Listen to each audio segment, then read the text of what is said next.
Bonsoir, chers amis. Alors, je vous ai manqué? Bon appétit à tous. Alors, mes amis, je ne suis pas simplement apparu sur vos écrans YouTube aujourd'hui. Mettez un like, abonnez-vous, pour ne pas avoir honte de regarder dans les yeux. Aujourd'hui, je vais vous parler de 3 muscles importants, grâce auxquels notre vie continue. Nous pouvons profiter du monde qui nous entoure et apprécier la vie avec vous. Ces 3 muscles assurent notre activité vitale.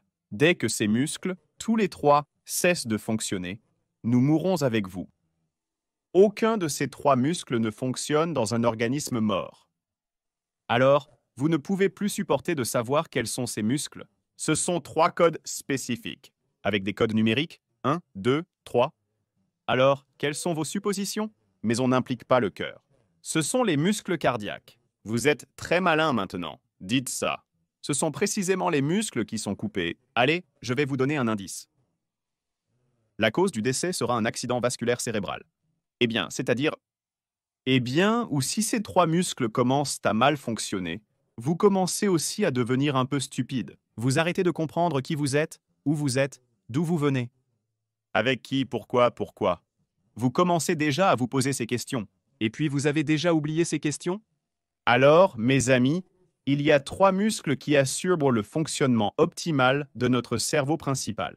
Et si le cerveau principal ne fonctionne pas au maximum, c'est un phénomène courant. Mais s'il ne fonctionne pas du tout, c'est aussi un phénomène courant. Chez presque tout le monde, il ne fonctionne pratiquement pas du totalement. Mais même s'il remplit un peu sa fonction, c'est déjà bien. Nous trouverons le chemin du retour.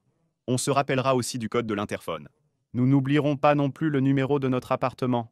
Alors, mes amis, nous ne parlerons pas beaucoup.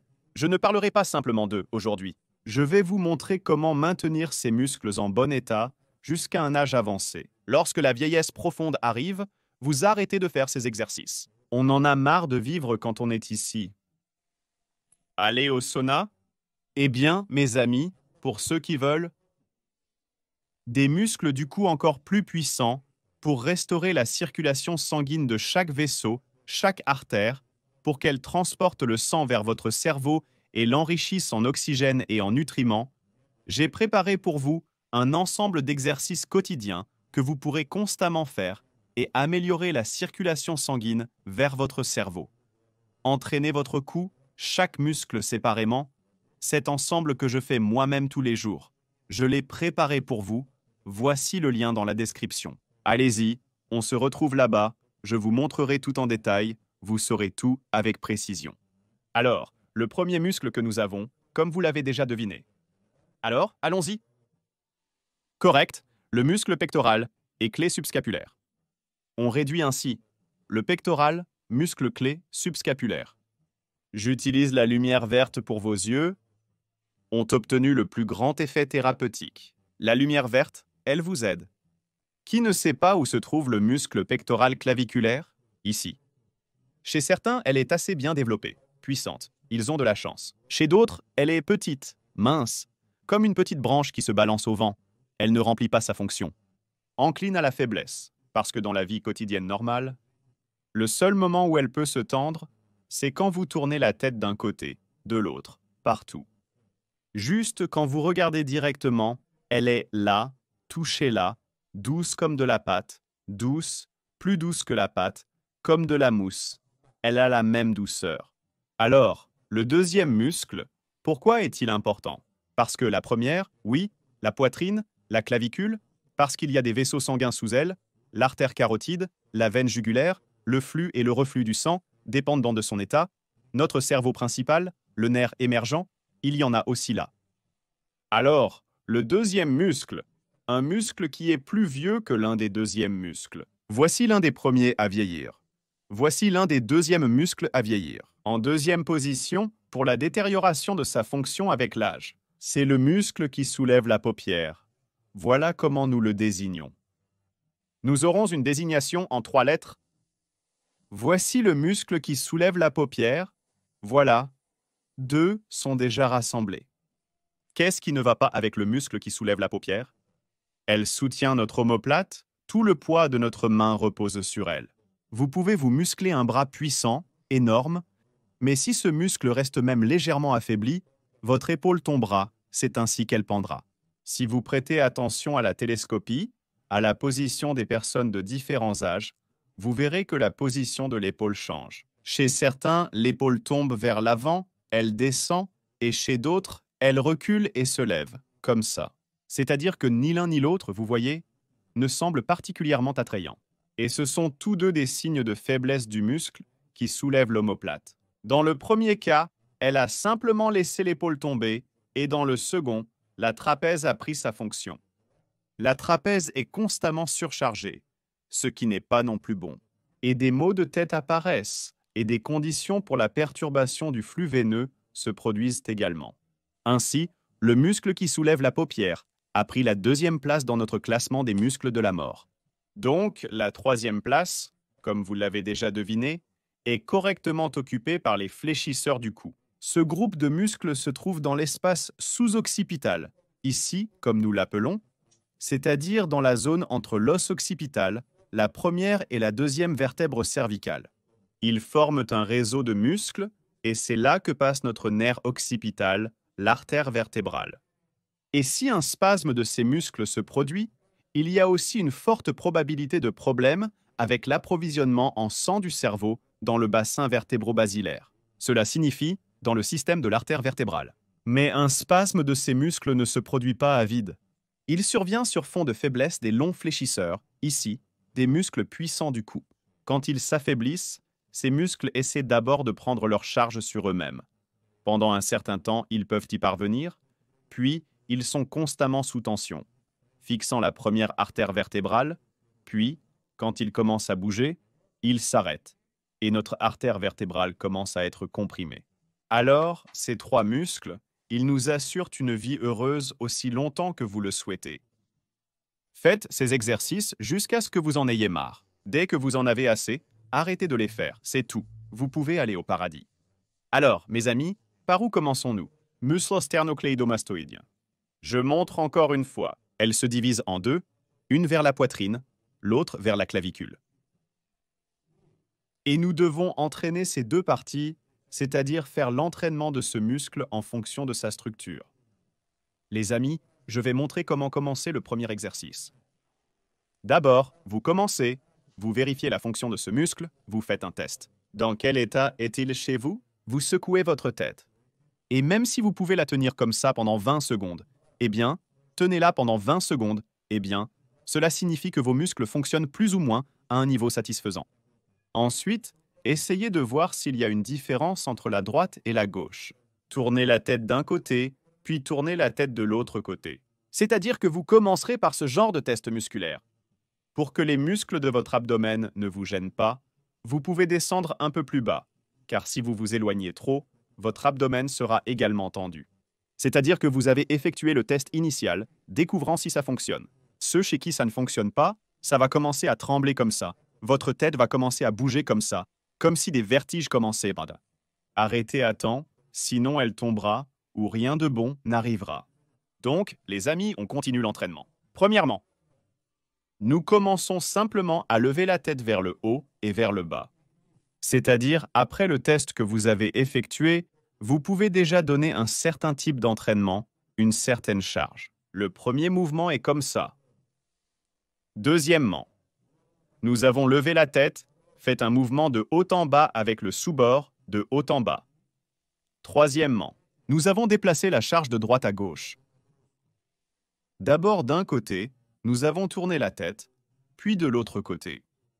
Et quatrièmement, l'exercice le plus puissant qui restaure très bien ce muscle, on peut voir la poitrine clavicule. De plus, il plaira à ceux qui ont des problèmes avec les rotations de la tête, parce que ce muscle participe très fortement aux rotations. Et quand elle n'est pas suffisamment développée, en même temps qu'elle, cette partie du fléchisseur du cou, le muscle dorsal de la tête, une partie de la trapèze, fonctionne également normalement. Et quand ce muscle fonctionne mal, les muscles du dos commencent à être surchargés.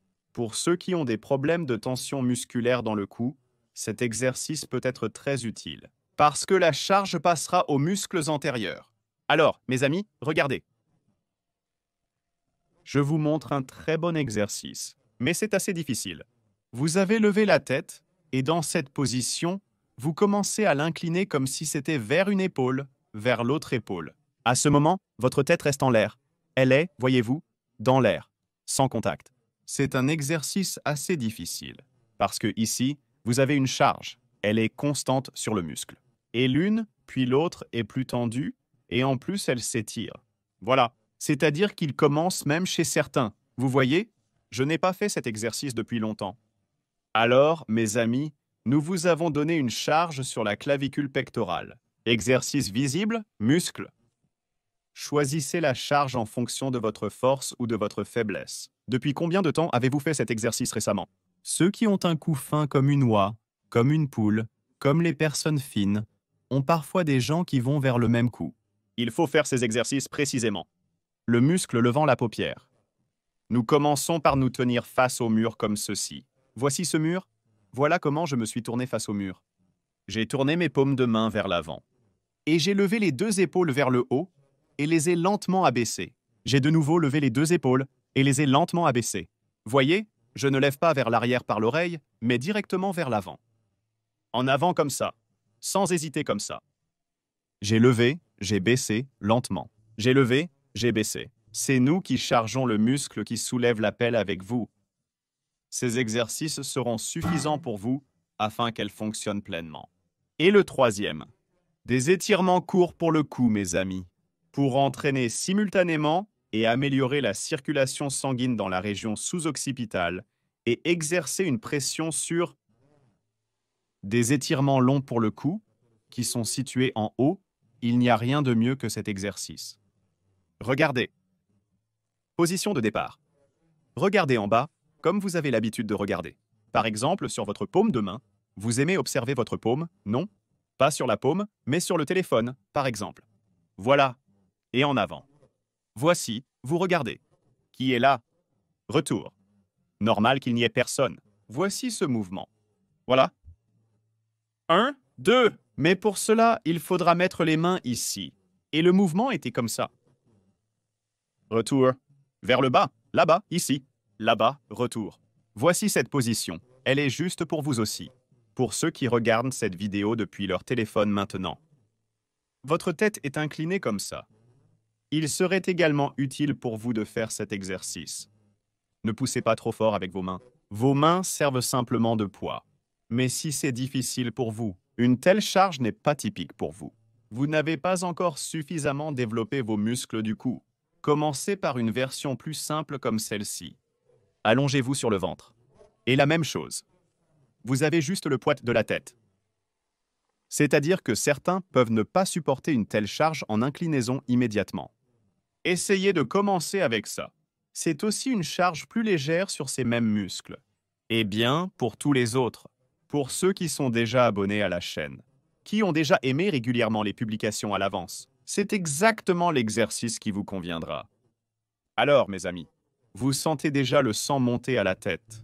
Ces exercices sont très bons à faire le matin. Voilà. Vous vous réveillez le matin pas si frais, et vous ne comprenez pas dans quelle direction aller. Vous avez oublié où se trouve le travail. Surtout en automne, quand il y a du brouillard. Voilà. Vous êtes sorti dans la rue sans rien comprendre. Faites ces exercices le matin. Du sang frais immédiatement. Elle surgira d'une autre partie de votre corps et montera à votre tête. Votre cerveau se rafraîchira immédiatement et vous serez déjà prêt pour la journée de travail. Et continuez à le faire tout au long de la journée pour augmenter votre efficacité au travail. Alors, mes amis, pour ceux qui le souhaitent, encore plus de muscles puissants dans votre cou. Restaurez la circulation sanguine de chaque vaisseau, à chaque artère, pour qu'elle transporte du sang vers votre cerveau et l'enrichit en oxygène et en nutriments. J'ai préparé pour vous un ensemble d'exercices pour le quotidien que vous pourrez faire régulièrement et améliorer le flux sanguin vers votre cerveau. Entraînez votre cou, chaque muscle séparément. C'est le complexe que je fais moi-même tous les jours. Je l'ai préparé pour vous, c'est là, via le lien dans la description. Allez-y, on se retrouvera là-bas, je vous montrerai tout. En détail. Précisément, tout. Vous saurez. Assez. Jusqu'aux prochaines émissions, mes amis.